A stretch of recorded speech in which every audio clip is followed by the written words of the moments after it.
Өмір байлығы ден солық, ардайым саламаттығыңызға қам көрө біліңіз. Сізден жанадағы келечек муындың ден солын ойлаған эфирде пульс көрсөтүүсү берүүнү мен Азамат Байетов алпарам. Саламатсыздарбы? Бүгүндагы бир тема үстүнө кеп козгойбуз. Тактап айтканда, эне баланын саламаттыгы, кантип ден соолугуна кам көрүш керек, үй бүлөнү кантип пландаштырыш керек, жана дагы төрөттөн кийинки энеде, балада кезигүүчү кооптуу белгилер. Алардын кантип алдын алсак болот, кантип кам көрөбүз. Келиңиздер, бүгүнкү суроолорубузга дал ушул студиябызда туруп, кененирээк жооп алып берүү үчүн коногубузду чакырганбыз. Анда тааныштырып өтөйүн. Ош областык үй бүлөнү пландаштыруу бөлүм башчысы Абдужаббарова Клара эжебиз. Саламатсызбы, доктор? Саламатсыздарбы? Студиябызга кош келипсиз. Сиздердин убактыңыздар тыгыз, кантсе дагы ошол элдин саламаттыгы үчүн күрөшүп жүрөсүздөр. Бирок ушул коомчулукка биз батыраак жетип келүү максатында телевиденияга чакырып отурабыз. Анткени алдын ала ыраазычылык билдиребиз. Эми жогорудагы айткан маселе чындыгында бул коомдун орчундуу, анан көйгөйлүү маселелеринин бири алдыга сурулуп чыгып атат. Бул маселени сөз кылбасак болбойт. Ошол эне жана баланын саламаттыгы боюнча бизге кененирээк маалымат берип, анан негизи үй бүлөнү пландаштыруу деген эмне, ушул боюнча бизге айтып суроолорубузга жооп берсеңиз. Негизи үй бүлөнү пландаштыруу деген бул негизи дени сак үй бүлө биринчи кезекте. Дени сак ата, дени сак эне, төрөлөт дени сак бала дегендей эле үй бүлөнү пландаштырууда атанын да эненин дагы саламаттыгы биринчи орунда. Эгерде үй бүлөнү пландаштырууда дени сак атада кандайдыр бир өнөкөт сезген оорулары же кандайдыр бир көйгөйлүү оорулар же кандайдыр бир патологиялык же тукум куучулук оорулар эне жана атада болсо, ал түздөн түз балага өтүшү мүмкүн өрчөө тартибинде. Ошондуктан ар бир ата деле эне деле ден соолугуна бирдей көз караш менен караш керек. Эч качан энеден деп эле тоскоолдук болуп калган учурлар көп болот. Баланын кандайдыр бир кемтик оорусу менен или кандайдыр бир өнөкөт оорусу менен коскоолуп ооруп калса, же азыркы күндө бизде статистика боюнча алып караганда өнөкөт бойдон козголуу деген оорубуз абдан көп кездешип атат. Ага деле бир эле эне эмес, бул жерде атанын дагы саламаттыгы биринчи орунда каралып келет ушул күнгө чейин. Ошондуктан ар бир жаран өзүнүн ден соолугуна бул жерде айтып өтөм, кам көрүүсү керек. Бул анын өзүнүн жеке ден соолугу жана жеке байлыгы. Ден соолук биздин байлыгыбыз дегендей эле ошол байлыкты аманат катары алып жүрүш керек деп айтып кетем дайыма. Ошондо биздин коомдо дени сак үй бүлөнүн саны көбөйүп, дени сак балдар жана кыздарыбыз төрөлөт деп айтам.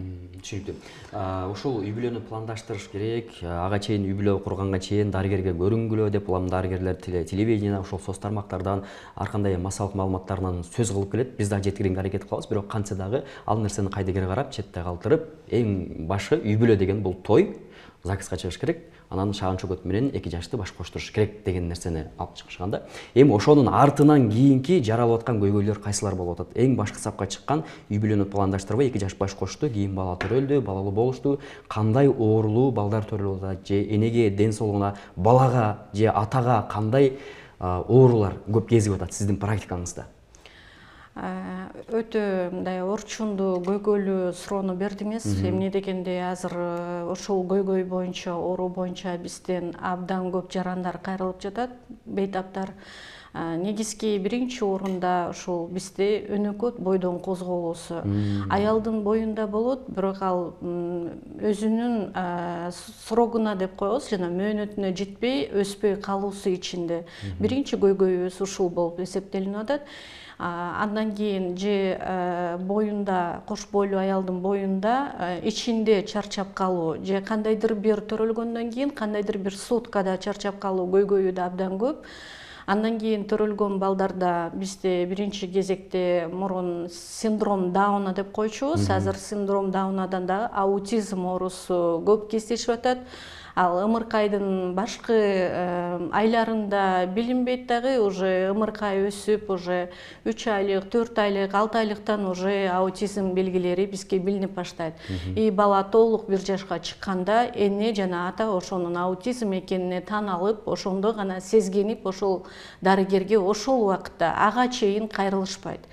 Эми азырдагы көйгөйлөрдүн демек ага чейин деле байкаса билсе болобу? Ага чейин да байкаса билсе болот. Бул баланын кандайдыр бир кыймыл аракетинен, балага биз айтабыз түйүлдүк түйүлгөндөн баштап бала сезет.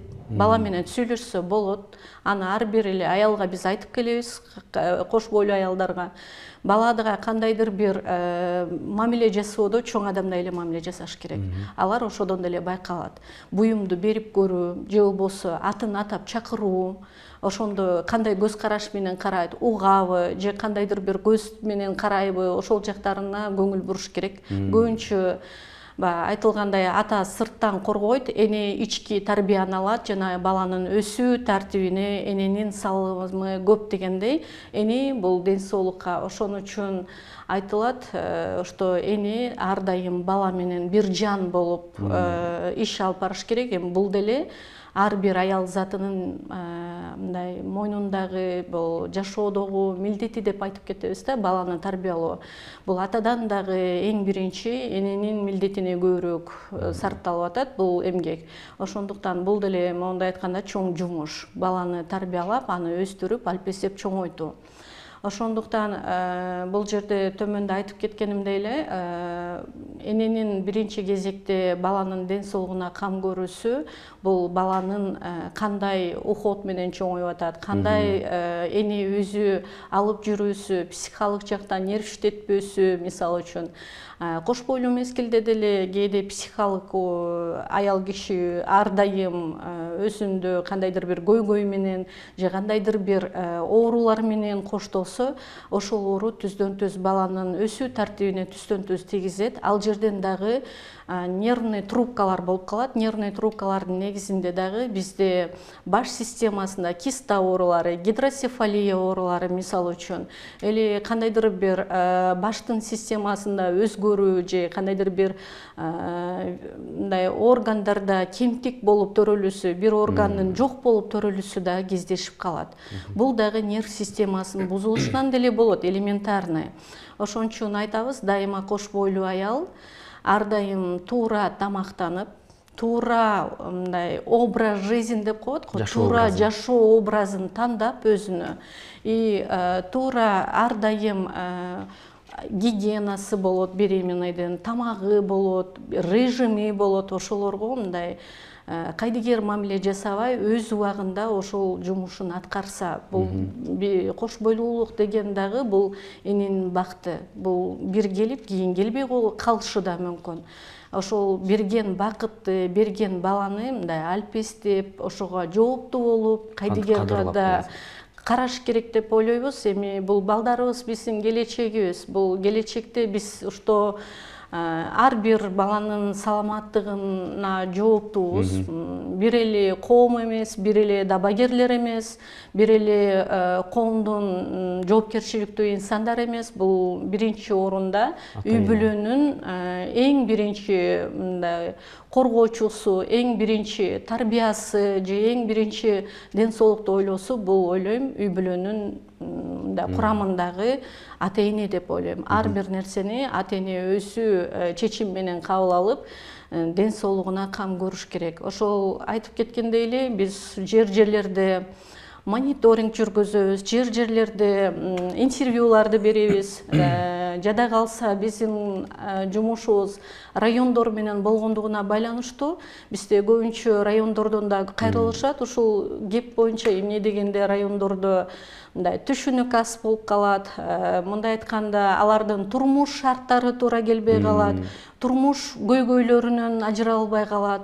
Же болбосо кандайдыр бир зордук, зомбулукка кабылып калышат, же кайнене кайнатасынын макулдугу берилбей, же болбосо жолдошу тараптагы бир туугандар мисалы үчүн, же мындай аялдын өзүнүн түшүнүк деген темасы аздыгынан көп аялдарыбыз азыр бизде түшүнүгү аз болуп эле мындай өзүнүн ден соолугуна кайдыгер мамиле жасагандыгына байланыштуу оору да көп. Бирок акыркы статистика менен алып караганда энелик өлүм азайды дейм, бирок дагы эле биз иш үстүндөбүз. Азайганы менен бул кош бойлуу аялдарды биз айта албайбыз, качан эмне болуп кетишин. Ошон үчүн биздин эң биринчи кызматыбыз, эң биринчи көйгөйүбүз кош бойлууну караганда, что энелик өлүмгө барып калбасын, же кандайдыр бир кемтик оору менен балдарыбыз төрөлүп калбасын, же кандайдыр бир оору менен биздеги баягы айтып калгандай инвалид балдарыбыз көбөйбөсүн жашоодо. Биз ошол боюнча көбүнчө иш алып барабыз, дайыма ишибиздин маңызы ошолдо. Анан эми биз кечке кеп кылып, кечке сүйлөө речибиз менен же видеоролик речтерибиз менен аларга жеткирген учурларыбыз, слайдтар менен окуган учурларыбыз болот. Бирок ошону биз ар дайым, мен ушул мекемеде иштегениме 2019-жылдан бери үй-бүлөнү пландаштыруу боюнча иш алып барам. Бирок могу ден соолук, саламаттык сактоо министрине да биз канча жолу кат жазып келип атабыз. Ошолго мен саламаттык сактоо министринен ушул теле берүүдөн дагы суранып кетем, бирок буга чейин да суранганмын. Что бизге ушулга кандайдыр бир мыйзам түрүндө киргизилсе, ошто окуганга чейин медициналык кароодон сөзсүз өтүш керек деген мыйзамды киргизип берсе, биздин жумушка абдан жеңил, элдер өздөрү, мына жарандар өздөрүнүн ден соолугуна дагы мындай толугураак камп көрүшөбү деген ойдо айтылат бул нерсе. Бирок толук ишенимдүүмүн, мыйзам кирсе, мыйзам каралса үй-бүлөнү пландаштыруу боюнча, бул иш алдыга жылат деген ой менде чоң эле.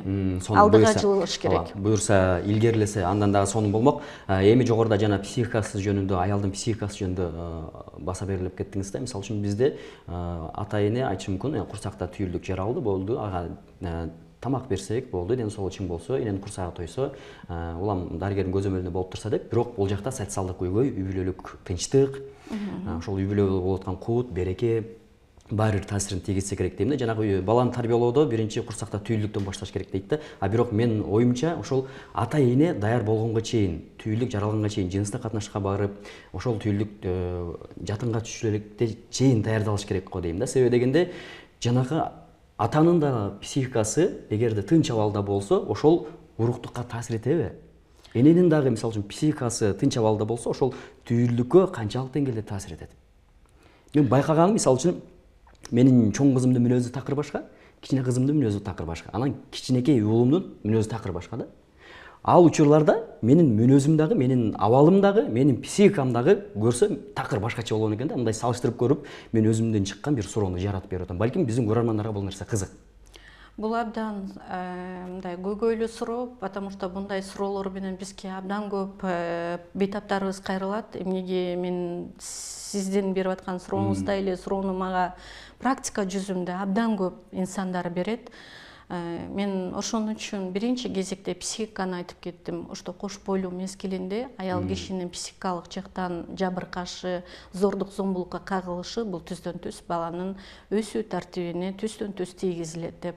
Ошонун негизинде да биздин балдарда оору кесепеттери же баларда невроз оорулары, психикалык оорулар, кандайдыр аутизм тоже ошодон келип чыгып деп айтып кетем. Мен ошол нерсеге абдан иш баарында деле, мындай практикалык жүзүндө деле аябай иш алып барабыз. Эмне дегенде, төмөндө айткандай эле 2 жаш уже баш кошоордун астында даяр болуш керек. Мен ата болгонго даярмынбы? Өзүнө суроо бериш керек. Же мен энелик милдетимди аткара аламбы? Мен эне болууга даярмынбы? Негизи организм жетилдиби деген суроону өзүнө бериш керек. Мындай мыйзам чегинде деле, диндин негизинде деле мындай жоопкерчилик болуш керек үй-бүлөдө. Аял канча жашта даяр болот? Негизи биз 18-20 жаштан ден соолугу, саламаттык боюнча 18-20 жаштан биз жогору деп айтабыз. Эми азыркы күндө эмнеге 18-ди коштук? Мурда биз 20 жашты берип атабыз статистика боюнча. Бирок азыр эрте жетилүү, эрте мыйзамды баш ийүү деген эрте болгондугуна байланыштуу бизде азыркы көйгөйлөрдүн бири бул өспүрүм кыздар деп коебуз. Өспүрүм кыздардын дагы өзүнүн жеңил ойлуулугуна барып, эрте жетилип, жана жерде бизде эрте некеге турган өспүрүм кыздарыбыз да бар. Некеге турбаса дагы эрте мындай чөйрөсү бузулуп, жаман жактарга жүрүп кеткен кыздарыбыз да бул көйгөйдө көбүрөөк алып келет. Алардын эң биринчи көйгөйү ошол өспүрүм кыздардын ден соолугунун начарлашы. Алардан дени сак эненин мындай айтканда пайызынын төмөндөшү, анан көп кездешип атат. Азыр бизде жатын сезгенүү ооруларына жаш өспүрүм кыздарыбыз көп кагылып атат. Бул жерде эми айтып өтүп кете берейин ушул темага. Бул аборт маселеси. Бул аборт маселеси абдан көп. Ошондуктан биз аборт маселеси боюнча дагы статистика киргизилип өзүбүз эсеп чыгарып атабыз. Канча жаштан канча жашка чейин төрөт болуп атат, канча жаштан өспүрүмдөрдө аборт негизинде көп кездешип атканына байланыштуу биз мектептерге дагы женсоветтерге барып катышабыз. Женсоветте дагы айтылат, что биздеги жаш өспүрүмдөр эрте эне болуп, энелик өлүмгө дуушар болгон энелик кыздарыбыз дагы бар. Же болбосо аборттон кийин деле курман болгон энелик өлүмгө алып барып, же болбосо кайрадан энелик бактын өзүнө сезе албаган, мисалы үчүн энелик бактын будан булжагына көрө албаган кыздарыбыз абдан көп. Ошондуктан айтып өтүп кетем, бул жатын, это мындай айтканда бизде матка деп түшүнөт да жатынды. Бул өтө мындай жумшак, өтө мындай сезимтал да орган болуп эсептелинет. Бул органды мындай бизге Алла Таала аманат кылып берген. Бул энелик бактына да Алла Таала ушуну аманат кылып бергенден кийин ошо аманатка кордук кылбаш керек. Баягы биз айтабыз го, кыз баланын эң биринчи намысы намыскөй болуш керек деп. Бул да болсо биздин ошол именно ошол аялдык бактыбызды арнаган ошол органыбыз болуп эсептелинет. Ошого көп жаш өспүрүм кыздардын мындай кайдыгер мамилесин жасоодо ал да болсо психикалык бузулуу деп эсептейм. Эмне дегенде интернет тармагы, телефондогу кандайдыр бир TikTok, YouTube мисалы үчүн, Instagram, ошол тармактардан мага деле боло берет. Мисалы үчүн чет мамлекет, алардын биздеги өсүү тартип же кандайдыр бир мыйзамы такыр бөлөк. А бизде такыр бөлөк мыйзам, такыр бөлөк салтыбыз бөлөк. Бизде мусулман деген атыбыз бар. Ошол мусулмандыкка жарабай турган көп биздеги көйгөйлөрдү деле кылып жатышат. Чылым чегүү, бул чылым чегүү дагы бул бир эле өспүрүм балдар эмес, өспүрүм кыздар эмес, мен чоңдорго деле айтып кетем. Бул чылым чегүү, нас чегүү да булар дагы түздөн түз эркектин проценттин хромосомасынын түшүп кетишине тукумсуздук алып келиши мүмкүн. Ошондуктан бул нас чегүүдөн деле бизде азыр тукумсуздук биринчи жана экинчи болуп бөлүнөт. Тукумсуздук экинчи ооруларыбыз абдан көп. Биринчи баласын пайда болуп төрөлөт, бирок ал да слабый болуп төрөлөт ден соолугу тарабынан. Экинчи баласына 3 жыл болот, 5 жыл болот, 6 жыл болот, бирок кайра аялынын боюнда бүтпөй жатат. Ага эмне себеп болуп текшерип келгенде, аялында деле жатын сезгөнүүсү же трубалардын жабылып калышы же эндокриндик бузулуулар, мисалы үчүн гормондордун бузулуулары же эркектердин процент пайызы түшүп кеткен болуп калат. Ошолордун негизинде анан биз баягы айтат го, ар бир инсан келгенде биз алардын анамнезин сурайбыз. Анамнезин сураганыбызда жана жерде чылым чегет, спиртной ичимдиктерди көбүрөөк ичет. Туура эмес тамактанат, туура эмес образ жизни, жашоонун мындай образын аткарышпайт. Эмне дегенде 10дон кийин 6га чейин же 11ден 6га чейин уйку гормондору иштелет бизде. Ошол мезгилде бизден көп эркектер деле, аялдар деле түнкүсү менен да иштешет же түнү менен телефон менен же кандайдыр бир жумуш менен алектенишет дагы, анан эрте менен күндүзү уктайт. Айтат го, береке эрте менен, эрте жатуудан жана эрте туруудан дейт. Ошол берекени деле өздөрү качырышат. Бул ден соолук деле ошо берекеге кирет. Ошондуктан мен айтып өтөм, чылым, бул спиртной ичимдиктер бизде азыр аябай популярдуу болгон кальян мисалы үчүн. Бул кыздарыбызга деле айтабыз, жаш жубайларга деле айтабыз. Бул эң өнөкөт оорунун козголушуна алып келүүчү. Эң биринчиден өпкөнүн сезгенүү оорусуна алып келет. Өпкөдөн дагы жүрөк кан тамырына өтөт дагы. Биздеги жана порок сердца оору мындай айтылып калат, порок сердца деп коюлат, жүрөктүн баланын патологиялык оорусу деп айтылып калат. Ошол ооруга дагы бизде абдан көп жүрөк оорусу да патологиясы, ошонун бирден бир мындай себеп себепчи оорусу же кандай себеп боло турган нерсе бул биздин түстөн түз алып келип аткан чылым, спиртной ичимдиктери, туура эмес тамактануу, образ жизни болуп калат. Анын негизинде иммундук системалар түшүп кетет дагы, вирусный инфекциялар көбөйөт организмде. Анан вирусный инфекция десек эле адамдар айтат да, бул кимден аркылуу, кимден кимге жукту, уже эки жаш бири-бирине күмөн салышат. А негизи биз дайыма айтып келебиз. Бул инфекционисттер тарабынан деле бул тастыкталган. Бул организмде жашайт. Бул качан? Бул эгерде сен өзүң организмине баягы үзгүлтүксүз себепчи болуп өзүңдүн баягы функция системасын бузса, анда ошол негизинде бул төмөндөп кетет дагы, титр көтөрүлүп кетет инфекция. Ошонун негизинен эң башкысы краснуха жана цитомегаловирус, вирус простого герпеса козголот. Эң баштапкы вирустар ушулар. Андан кийинки вирустарды акырындык менен уже көбөйөт организмде, булар бактерия сыяктуу көбөйүшөт. Булар деле качандыр иммундук система түшсө, булардын системасы көтөрүлөт. Ошого мындай жаш жубайларга, элдерге мындай айтып өтөөрүм, что ар бир мындай текшерүүдө өзүңдүн саламаттыгыңды биринчи орунга койгонуңда сен үчүн эмес, бул мен үчүн мен үчүн деп барыш керек деп ойлойм да. Бул жашоодо бир эле бала менен чектелип калбаш керек, ар бир баланы пландаш керек деп ойлойм. Тем более азыркы учурда, азыркы мезгилде бизде көйгөйлүү маселелер абдан көп. Түшүнүктүү эжеке, сиз айткан нерселер биздин көрөрмандарга таасир этет. Демек биз үй бүлө куруп атабыз, эми барышыбыз керек. Кайсыл жайга барабыз? Анан кандай текшерүүлөрдөн өтөбүз? Эмне документ керек? Барсак эле текшерүүдөн өткөрөбү, акылуубу, акысызбы деген суроо жаралат да. Негизи биздин борбор, Ош областтык адам репродукция борбору аталат. Орский областной центр репродукция дейилет. Бул да болсо адамдын жаралышы, адамдан адам пайда болушу деген негизде аталган борборубуз. Борборубуз дүйшөмбү күндөн жума күнгө чейин кабыл алуу болот. Саатыбыз 8-ден 5-ке чейин. Дарегибиз Ош шаары Аманбай Жунусова 51. Эгерде сиздер кайрылам десеңиздер, бизге паспорттарыңыздар менен түз эле кайрылышат. Сөзсүз түрдө ачкарын келиш керек. Эгерде биз анализдерди алууда бизде ачкарын алынат.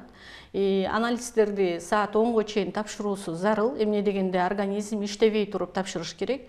Сөзсүз түрдө келерде өзүңүздөрдүн ден соолугуңуздарга что кам көрөм, мен ден соолугумду байкашым керек, дени сак инсанды жашоого алып келишим керек. Мондай айтканда ушул менен бир инсан жаралат деген ишеним, өзүндө мындай дин боюнча айтканда ихлас деген болуш керек адамдын өзүндө.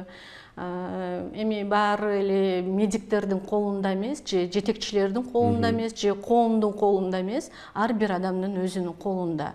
Бир Алла Таала, биз себепкер гана инсандарбыз дегендей, ар бир кылып аткан жумушуна адам өзү себепкер деп айтып өтөм. Түшүнүктүү. Мисалы үчүн бара турган жаран кээде тартынып уялып деле барбай коюшу мүмкүн. Мисалы үчүн уруктуктун пайызын текшериш үчүн мен барам, мен уят бул нерсе деш мүмкүн. Мисалы үчүн аял киши ошо мен жатыным, бала көтөргөнгө, бала ошол төрөгөнгө даярбы деп барыш үчүн уялып тартынышы мүмкүн. Же барсам деле коомчулукка тарап кетиши мүмкүн деп мындай тартыныш деле мүмкүн. Бул купуялык сакталат да, туурабы? Албетте, ар бир жаран өз алдынча бизде кеңеш алат. Албетте, анын кеңешин биз анын мыйзам түрүндө укугун сактайбыз. Ал укукту жада калса жолдошуна да айта албайбыз, жада калса келинчегине да айта албайбыз. Эмне дегенде ар бир инсандын үй бүлөнү пландаштыруунда укуктар деген мыйзамы дагы бар. Бул укуктарды сөзсүз каралат. Бир адамдын сырын же бир адамдын оорусун эч качан бизде этика деген, деонтология деген нерсени кабыл алганбыз.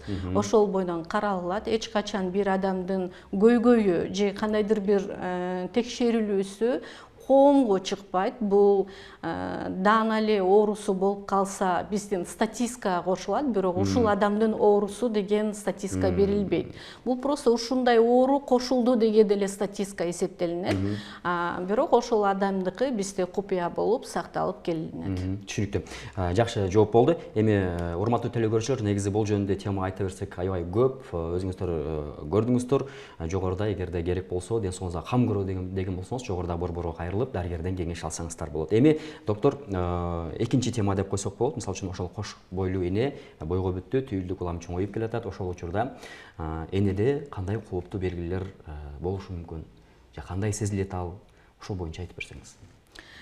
Абдан орчундуу суроо. Бул ар бир кош бойлуу азыр бизде патологиялык оорулар абдан көп кездешүүдө. Биринчи кезекте аял өзүн жаман сезсе, кызыса, температурасы көтөрүлсө, же болбосо кандайдыр бир шишик оорусун сезсе, же кандайдыр бир жүрөк системасынын кысылуусу, жүрөккө демдин жетишпөөсү, ушуларды байкаса сөзсүз түрдө дабагерге кайрылыш керек.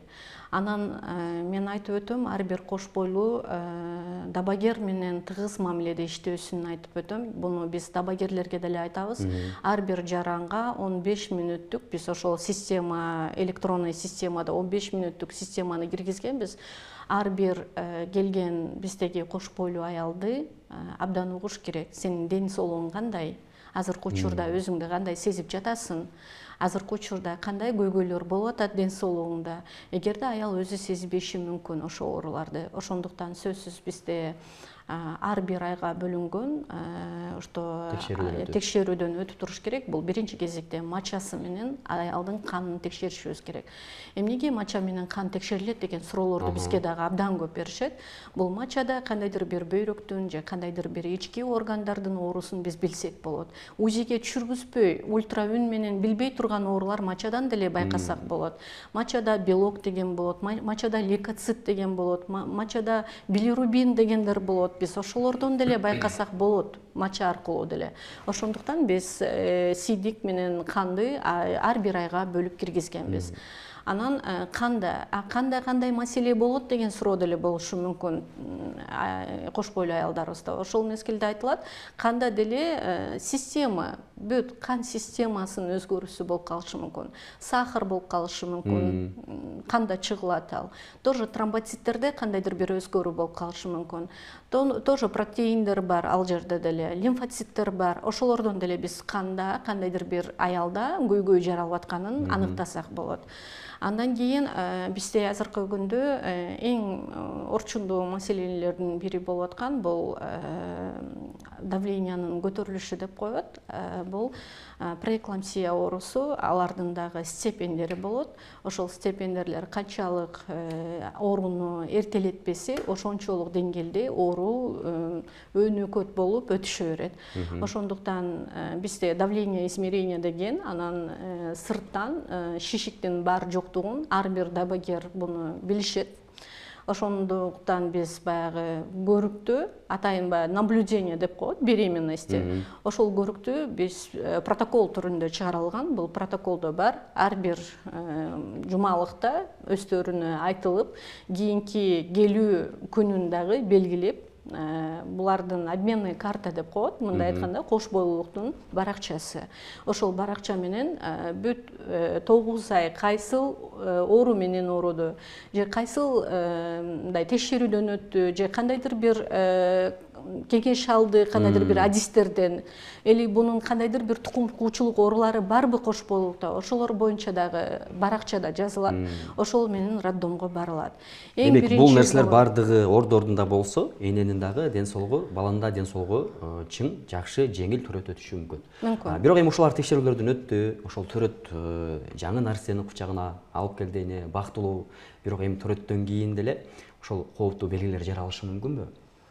Бул жагы бардыгы сонун болуп келди, төрөт дагы жеңил өттү, бала дагы, эне дагы жакшы, бирок төрөттөн кийин бир канча саат же бир канча күндөн кийин кооптуу белгилер пайда болушу мүмкүнбү? Эгер болсо, кайсылар? Кооптуу белгилер пайда болот. Булар скрининг учурунда да көрүлбөй калган оорулар болуп калат. Бул биринчи кезекте синдром Дауна. Кээде медиктер дагы кызматкерлер байкалбай калат. Ультраүн аппараты деле байкалбай калган учурлар болот. Ошон үчүн скринингдер чыгылган. Биринчи, экинчи скрининг анализ аркылуу гана байкасак да болот буларды. Бирок эң биринчи кезекте органдардын жоктугу дале кездешкен учурлар болот. Бул кемптик оорулар деп коет. Или жүрөктүн пароку, жүрөктүн кандайдыр бир клапандардын тешиктери көбүрөөк кездешет. И аутизм. Эң биринчиден аутизм билинбейт. Кош бойлуулук мезгилинде деле билинбейт, төрөлгөн учурда деле билинбей калат. Көйгөйлүү маселелердин эң бир немеси ошол Дауна менен аутизм көбүрөөк бизде кездешет. Энедечи, мисалы үчүн, ооруксунуу же өзүнүн ыңгайсыз сезүү, белдин оорушу, кандайдыр же кан басымы көтөрүлүшү, түшүшү мүмкүнбү? Кан басымы көтөрүлгөн кош бойлуу аялдарыбызда, энелерибизде ушул нерсе төрөттөн кийин да көзөмөлгө алынып каралат. Алардын төрөттөн кийин деле кан басымы көтөрүлүп, өлүмгө чейин дуушар болуп калышы мүмкүн. Эгерде элинин кандайдыр бир бөйрөк жактан, кандайдыр бир печень жактан оорулары болсо, алардын дагы төрөттөн кийин баягы күчөшү, өсүшү, же болбосо ошол органдардын начарлашы кездешкен учурлар да болот. Onun үчүн бизде баягы тобокел топтогу аялдар деп коюп бөлүнөт. Бул мындай айтканда группа риска делинет. Бул бөлүнөт сөзсүз тобокел топтогу аялдар. Тобокел топтогу аялдардын атайын өзүнүн карала турган, жазыла турган документтери бар. Ошол жерге сөзсүз түрдө жазылат жана каралат. Тобокел топтогу аялдар ушул өнөкөт медициналык жактан оорусу бар аялдар.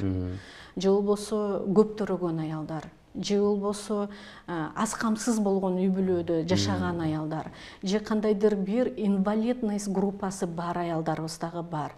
Коляскада отурган, баспаган, инсульт алган, мисалы үчүн, эпилепсиясы бар, мисалы үчүн, дайыма учетто анемия менен турган аялдарыбыз, аларды көзөмөлгө алынат. Кээде эми бул дагы бир айтам, медиктер да булар инсандар, булар только билими менен жардам берет, алган билими менен иш алып барышат.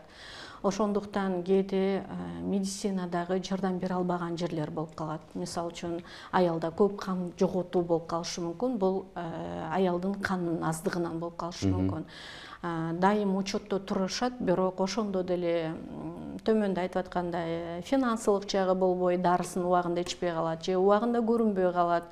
Дин жагынан биз Араван району, Нокат районунда көп байкайм. Дин жагынан жолдоштору дабагерге жөнөтпөгөн учурлар болуп калат. Алладан деп коюшат, баары Алладан, кандай бала төрөлсө да төрөлөт деп ошол аял аракет кылганын берет да, туура. Да, тобокел топтогу аял болот. Мен практика жүзүмдө ошол Араван району менен Нокат районунда көп кездештим ушул оорулар боюнча. Ошол аялдын үйүнө чейин барып биз кеңеш алып, үйүнө чейин барып кеңеш берип аларга мындай сүйлөө түрүндө дагы, мыйзам түрүндө дагы, дин түрүндө дагы, жаак түрүндө дагы барып ушул инсандар менен кеп кылган күндөрүбүз болгон. Ошол аз камсыз, аз кандуулук боюнча ооруган аял болчу. Ошодон улам жүрөк кысылуусу оорусу пайда болуп, ошол аял өлүмгө чейин дуушар болгон учур болгон. Ошол нерсе ошол эненин төрөттөн кийинки убагы деле болот. Бизде патронаж группа иштейт, патронаж медсестра, фельдшерлерибиз болот. Патронаж фельдшерлер барып ар бир аялды төрөттөн кийин кабар алышат, что ар бир баланын ден соолугун карашат. Бир эле өздөрүнүн ГСВ же ФАПтарына кайрылышпайт, патронаж группадагы үйүнө барып иш алып барылат. Эжекейим, бул айтып аткандарыңыз бардыгы жанагы билимсиздик, өз аракет кылбагандыкка барып такалып атат да. Анан кече жакында мына жогорку кеңеште бир депутатты айтып чыккан, эл мындай сенсация кылып жаратып алды. Мисалы үчүн инвалид бала төрөлсө штраф салыш керек деген нерсени мындай кармап алыштыр. Бирок аны тараткан адам башкача мааниде таратып койду. Анын айтайын деген ою менимче мындай болду окшойт. Ага чейин даярдангыла. Ден соолугу чың бала төрөш үчүн силер ага чейин текшерүүдөн өткүлө деген нерсени массалык маалымат каражаттары балким башка өңүттө таратты айтор бардык нерсе келатып ошол адамдын өзүнүн жоопкерчилигине такалат экен. Сиздин айткан сөзүңүздө мен да өзүм тыянак чыгардым өзүмө. Ал эми көрөрмандар сиздер да өзүңүздөргө тыянак чыгарган болсоңуздар, бул сиз төрөгөн бала бул өзүңүздүн эле маселеңиз эмес, бул ден соолуктун, мамлекеттин, коомдун, ушул дүйнөнүн маселеси, дүйнөнүн келечеги экенин эсиңиздерге туюңуздар, жана дагы ар бириңиздер өзүңүздөрдүн саламаттыгыңыздарга кам көрүңүздөр дегибиз келет. Толуктоочу сөзүңүз болсо, эркин микрофон. Төмөндө кесиптешибиз айтып кеткендей эле, ар бир адам ден соолугу өзүнүн колунда деп айтам. Ошондуктан коом бизге кылып бериш керек, же бизге өкмөт бериш керек, же ушул дабагерлер бизди караганга милдеттүү дебей, дабагерлердин ишин алдыга жылдырып, өзүңөрдүн ден соолугуңарды биринчи орунга коюуда ар бир адамдын укугу өзүндө. Биз демократия заманында жашайбыз. Ар бир адам өзүнүн укугун билиш керек деп ойлойм. Бул да билимдүү болушуңуздарды айтып өтүп кетем. Сиздердин төрөлүп аткан балдарыңыздар биздин келечегибиз. Биздин келечекти биз муунду жакшы өздөштүрбөсөк, анда биздин келечегибиз дагы мындай айтканда төмөн болот. Башка жактарда эми патриотизм деген нерсени дайыма алып жүрүшүбүз керек деп ойлойм. Кыргызмынбы, кыргыздай болушум керек деген жер бар. Ошондуктан Кыргызстандын желеги, мен ойлойм, дени сак болуп, ар бир мындай республика дебесем дагы чет мамлекеттерде биздин желек кыргызмын деп дени сак болуп, ток кызыл болуп желегибиз ушундай желбиреткен бир мындай чыган мырза, данышман, акылман эне кыздарыбыз чыгышына мен мындай дайыма салымымды кошуп келем. Ошон үчүн биринчи кезекте кыргызмын деген патриотизм көбүрөөк адамдын өзүндө ойгонуш керек деп ойлойм, жүрөгүндө. Дениңиздер сак болсун, ден соолук сиздин байлыгыңыздар, Алла Тааладан берген дагы аманат эсептеңиздер. Чоң рахмат. Урматтуу телекөрүүчүлөр, биз берүүнү жыйынтыктайбыз. Жогоруда айтылган кеңештер сиздерге кулагыңызга көмөк сырга болсун. Кийинки көрсөтүүдөн көрүшкөнчө аман туруңуздар.